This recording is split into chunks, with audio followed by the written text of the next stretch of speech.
Pernahkah Anda mendengar kisah tentang susuk terkutuk? Sebuah keputusan kecil yang diambil demi kecantikan, tetapi membawa mimpi buruk yang tak pernah usai. Ketika pantangan dilanggar, apa yang Anda dapatkan bukan hanya keindahan, tetapi teror tanpa akhir. Ini adalah kisah Rati, seorang wanita yang terjebak dalam lingkaran kutukan yang mematikan. Rati, seorang gadis desa sederhana dari dusun Seruni, berangkat ke kota besar Karsalodra setelah kematian ayahnya meninggalkan keluarga dalam kesulitan ekonomi. Di kota besar, ia menjalani kehidupan keras sebagai pekerja serabutan, sering menghadapi pelecehan dan penghinaan dari atasannya. Kesempatan kerja sebagai LC di sebuah klub malam bernama Aruna muncul sebagai jalan keluar. Namun, Rati merasa minder karena penampilannya yang biasa saja. Rekan kerjanya, Rika, seorang LC berpengalaman, memberi saran untuk mengubah penampilan dengan bantuan seorang dukun bernama Mbah Wirya. Perkenalan dengan Mbah Wirya.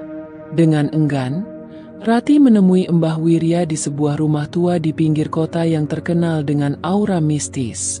Rumah itu berdiri terpencil, dikelilingi hutan bambu, dengan aroma dupa menyengat yang menyelimuti udara. Di dalam, Rati menemukan seorang pria tua dengan mata tajam dan suara berat yang segera memahami niatnya. Mbah Wirya memperingatkan bahwa ritual susuk bukanlah sesuatu yang bisa dianggap remeh. Ia menjelaskan bahwa susu kecantikan memiliki pantangan yang harus ditaati, termasuk tidak boleh makan makanan yang mengandung darah atau melihat tubuh orang yang sudah meninggal. Namun, Rati yang putus asa tak peduli akan risikonya dan setuju melakukannya. Ritual yang mengerikan. Ritual dilakukan pada tengah malam, diiringi mantra yang terdengar seperti bisikan dari dunia lain. Mbah Wirya memasukkan susu ke dalam tubuh Rati melalui jarum emas yang terasa seperti terbakar di bawah kulitnya. Setelah ritual selesai, Mbah Wirya menatap Rati dengan tajam, memberikan peringatan terakhir. Jika pantangan ini dilanggar, kau akan membangkitkan kutukan yang lebih dari sekadar mimpi buruk. Transformasi awal. Setelah ritual itu, Rati merasa perubahan dalam dirinya. Kulitnya tampak lebih cerah, matanya lebih memikat, dan setiap orang di klub mulai memperhatikan keberadaannya. Ia menjadi pusat perhatian, membuat penghasilan dan statusnya di klub meningkat pesat. Namun, jauh di lubuk hati, rasa takut mulai muncul setiap kali ia mengingat peringatan Mbah Wirya. Pada suatu malam saat Rati tengah menikmati kesuksesan barunya, seorang pria misterius datang ke klub. Ia memandangi Rati dengan intens, seolah-olah mengenal rahasia yang disembunyikannya. Ketika pria itu mendekatinya, ia berbisik, "Kamu tidak akan bisa menghindar dari konsekuensinya." Mendengar itu Rati yang terpaku, merasa udara di sekitarnya tiba-tiba menjadi dingin. Di kejauhan, ia seakan mendengar suara tawa kecil yang menyeramkan. Rati menjadi primadona di klub malam Aruna. Setiap tamu terpikat oleh pesonanya, dan manajer klub bahkan memberinya posisi paling strategis untuk menarik pelanggan kelas atas. Namun, di balik kesuksesan itu, Rati mulai merasa ada sesuatu yang salah. Di malam-malam tertentu, ia kerap mendengar bisikan samar, seolah-olah ada suara yang mengintainya dari kegelapan. Pria misterius yang pernah menatapnya di klub malam, yang belakangan diketahui bernama Ardan, terus mendekatinya. Ardan bukan tamu biasa. Ia tampak tahu lebih banyak tentang susuk yang dipasang Rati daripada dirinya sendiri. "Hati-hati, Rati, keindahan itu berharga, tapi selalu ada harga yang lebih besar dari yang kau kira," katanya pada suatu malam, membuat Rati merasa tidak nyaman. Suatu hari, Rosa, teman sekamar Rati, mengundangnya untuk menghadiri pesta ulang tahun di sebuah villa mewah di pinggiran kota. Rosa adalah orang yang kerap merasa iri pada popularitas Rati, meski ia selalu bersikap manis di depan Rati. Pesta itu dipenuhi oleh makanan-makanan lezat dan minuman mahal, termasuk hidangan khas berupa sate kambing dengan kuah gulai yang menggoda. Rati hampir menolak, mengingat pantangan untuk tidak menyentuh makanan yang mengandung darah. Namun, desakan teman-teman di pesta membuatnya menyerah. Saat sate itu masuk ke mulutnya, ia merasa seperti ada sesuatu yang aneh.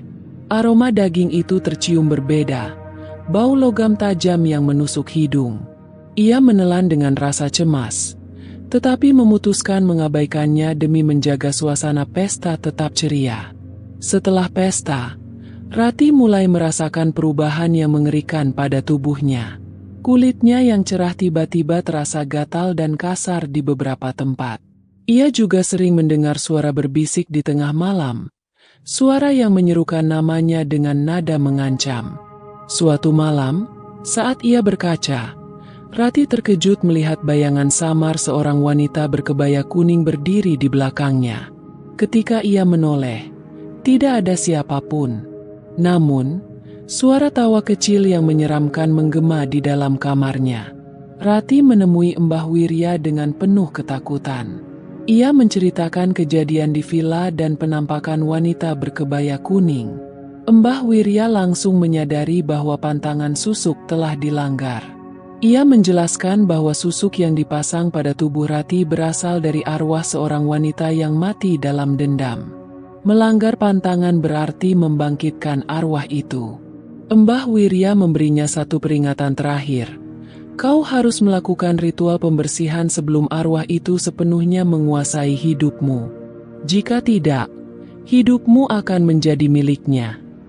Pada malam yang sama, saat Rati hendak tidur, ia mendengar suara ketukan di pintu kamarnya. Dengan jantung berdebar, ia membuka pintu. Namun, tidak ada siapapun di luar. Ketika ia kembali ke tempat tidur, wanita berkebaya kuning itu kini berdiri di sudut ruangan, menatapnya dengan senyum lebar yang penuh kebencian.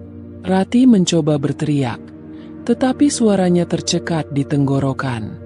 Episode berakhir dengan lampu kamar yang tiba-tiba padam, meninggalkan Rati dalam kegelapan total.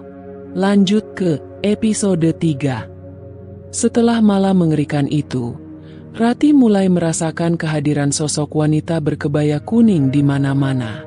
Bayangannya muncul di sudut-sudut cermin, di tengah keramaian klub, bahkan di mimpinya. Setiap kali Rati menoleh, sosok itu menghilang, tetapi tawa lirihnya tetap terdengar, menembus batas nyata dan mimpi. Keadaan ini mulai memengaruhi kinerjanya di klub.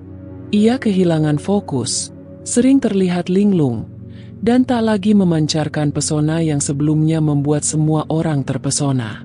Teman-temannya, termasuk Rosa, mulai mencibir dan menyebarkan gosip bahwa Rati telah kehilangan magisnya.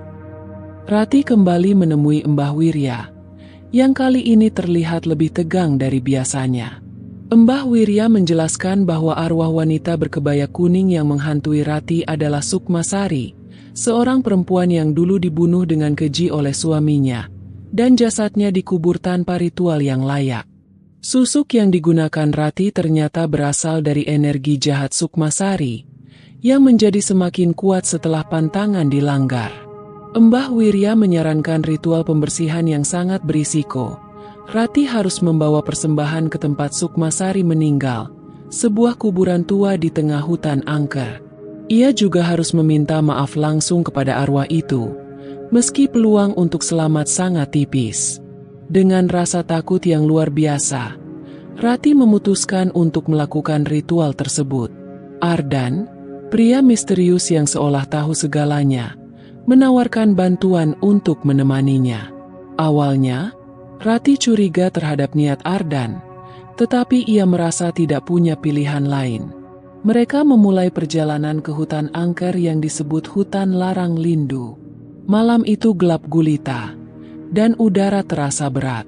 Di sepanjang jalan, Rati merasa seperti diikuti oleh bayangan-bayangan gelap yang bergerak di antara pepohonan. Ketika mereka sampai di lokasi kuburan tua, suasana menjadi semakin mencekam. Cahaya bulan yang sebelumnya menerangi jalan tiba-tiba menghilang di balik awan tebal. Mbah Wirya telah menginstruksikan Rati untuk menyalakan lilin, membakar dupa, dan mengucapkan doa permintaan maaf. Namun, begitu ia mulai ritual, angin kencang bertiup, memadamkan lilin-lilin itu. Tiba-tiba, Sukmasari muncul di antara kabut dengan kebaya kuningnya yang berlumuran darah. Wajahnya penuh luka, dengan tatapan mata yang tajam menusuk. Ia berbicara dengan suara serak yang menggema, "Kau telah mengganggu tidurku, mengambil sesuatu yang bukan milikmu. Sekarang, aku mengambil hidupmu." Saat Rati mencoba memohon ampun, Ardan tiba-tiba melangkah maju dan berkata, "Sudah cukup, Sukmasari. Dia hanya alat dalam rencanaku." Ternyata, Ardan adalah orang yang memanfaatkan Mbah Wirya untuk menanam susuk terkutuk itu pada Rati. Ia memiliki dendam lama pada Sukmasari, dan Rati hanyalah bidak dalam permainannya untuk membangkitkan arwah tersebut. Sukmasari menoleh kepada Ardan. Wajahnya berubah semakin menyeramkan. "Kau akan menyesal karena membangkitkanku," bisiknya dengan nada dingin. Kabut semakin tebal, dan tanah di sekitar mereka mulai bergetar. Tiba-tiba, tangan-tangan dari dalam tanah muncul, mencengkeram kaki Rati dan Ardan. Rati menjerit, tetapi suaranya tenggelam dalam kekacauan. Episode berakhir dengan Sukmasari melayang mendekat. Tatapannya penuh kebencian, siap menghukum mereka berdua. Rati menjerit saat tangan-tangan dingin dari dalam tanah mencengkeram kakinya. Ardan, yang awalnya tampak tenang, mulai panik ketika cengkeraman tanah itu semakin kuat, menyeret mereka berdua lebih dalam kekuburan tua tersebut. Sukmasari mendekat perlahan, senyumnya penuh kebencian, dengan suara serak yang bergema di seluruh hutan. "Aku telah menunggu lama untuk membalas dendam. Kau memanggilku dari kuburku hanya untuk permainanmu, Ardan. Sekarang kau akan merasakan penderitaan yang tak pernah kau bayangkan," kata Sukmasari sambil mengangkat tangannya. Sukmasari mengungkapkan masa lalunya. Ia dulu adalah seorang istri muda yang cantik dan setia, tetapi suaminya, seorang pria yang penuh tipu daya, menjebaknya dalam pernikahan yang penuh kekerasan. Suaminya membunuhnya karena cemburu dan memakamkan tubuhnya tanpa upacara yang layak, meninggalkannya sebagai arwah yang terjebak dalam kemarahan abadi. Ardan ternyata adalah keturunan dari suami Sukmasari, yang menggunakan susuk sebagai cara untuk membangkitkan arwahnya demi kekuatan mistis. Rati menangis memohon ampun, mengatakan bahwa ia tidak tahu apa-apa tentang dendam lama itu. Namun, Sukmasari menatapnya dengan dingin. "Kau mungkin tidak tahu, tetapi kau melanggar pantanganku. Dengan itu, kau memberiku jalan untuk kembali," katanya. Di tengah kekacauan itu, Ardan mencoba menyerang Sukmasari dengan benda yang tampak seperti jimat perlindungan. Namun, usahanya sia-sia. Sukmasari hanya tertawa.